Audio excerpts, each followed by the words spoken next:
A young widow in difficult economic circumstances takes a job as a governess, working at an old manor house, isolated from the small village where it's near, and working for a mysterious woman whose background she knows very little about, in a home which is somewhat run down and may in fact be haunted.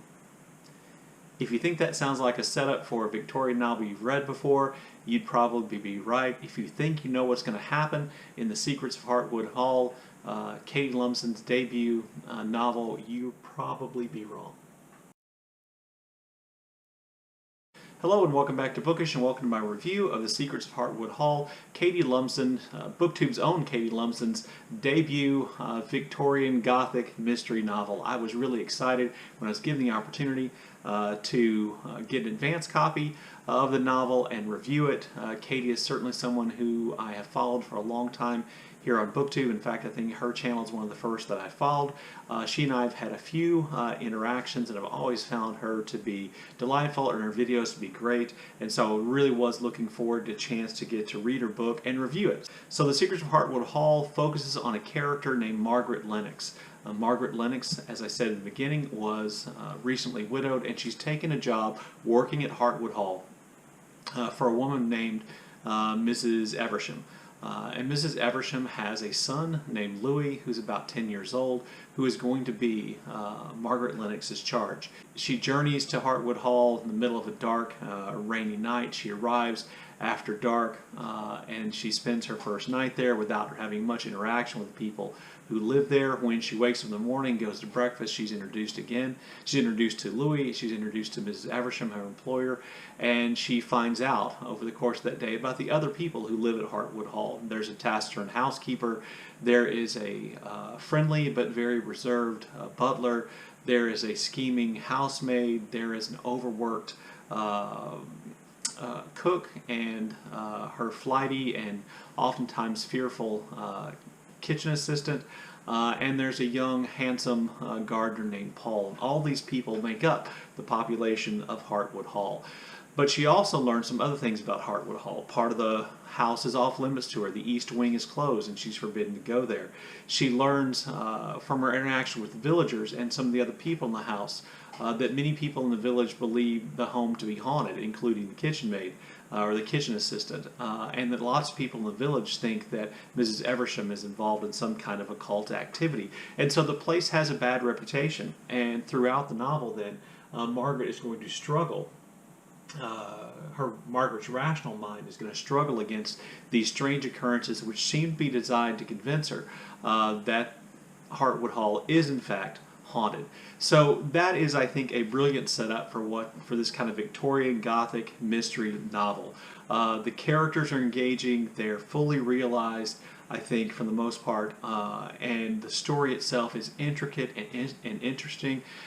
There's a mystery surrounding, of course, Mrs. Eversham and Hartwood Hall. There's also a mystery surrounding Margaret Lennox, and all these things get worked out, I think, in a really propulsive, highly readable, highly entertaining way over the course of the novel. Now, one of the first things I look for when I start reading a novel, particularly one I know I'm going to review, is I pay attention to the writing. And while The Secrets of Hartwood Hall is certainly a piece of commercial fiction designed to be read by a wide audience, designed to be entertaining, that doesn't mean that the writing suffers at all.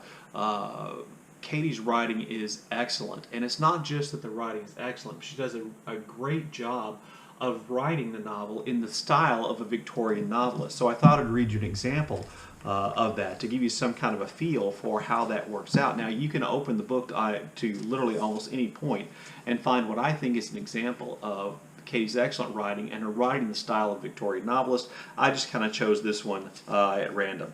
I was left alone and felt suddenly unsure of myself. What did I used to do with my evenings in the days before my marriage? The Russells had sometimes made me help with the household sewing, and I had a distant image of myself sat alone at work in the darkened schoolroom. Beyond that, I could barely recall. I remembered my charges, the little boys and girls I had taught and cared for. I remembered hard and easy lessons, difficult and kind masters and mistresses, but my evenings, for the most part, they had slipped from my mind as though the time that had been solely mine meant nothing. So, there's just passage after passage of that, which I think really evokes the time period, the Victorian time period, and the style of Victorian novelists, which I just thought was really great and really well done, and contribute to kind of the atmosphere of the novel and how highly readable that it actually is. In addition to that, and one of the things I think that makes the novel the most fun to read, particularly if you've read some Victorian literature, is how many little allusions or references, or maybe, to use a more modern term, Easter eggs, Katie includes in the text that kind of connect her novel to famous classic works of Victorian literature. It's not that if you don't know about these works, it's not that it makes the book unreadable or that you don't pick up on any of the clues. It's just like this extra layer of detail, this extra layer of nuance that readers of Victorian literature will pick up on. So I picked an example here, which refers to one of my favorite Victorian novels, The Tenant of Wildfeld Hall, by Anne Bronte. And from now on, I have a feeling, instead of saying The Secrets of Hartwood Hall, I'm going to say The Tenants of Wildfeld Hall, but I'll try to get that right. So I just thought I'd read an example of how Katie works that into the book. Mrs. Eversham sat and thought. Then, "Did you love your husband, Mrs. Lennox?" The question startled me. "Of course," I said mechanically, and I suppose she saw my frown, for she smiled, an odd, satisfied smile. "You must think me very uncivil, Mrs. Lennox. I do not mean to insult you. It is only idle curiosity. I sometimes wonder how many wives love their husbands." I said nothing.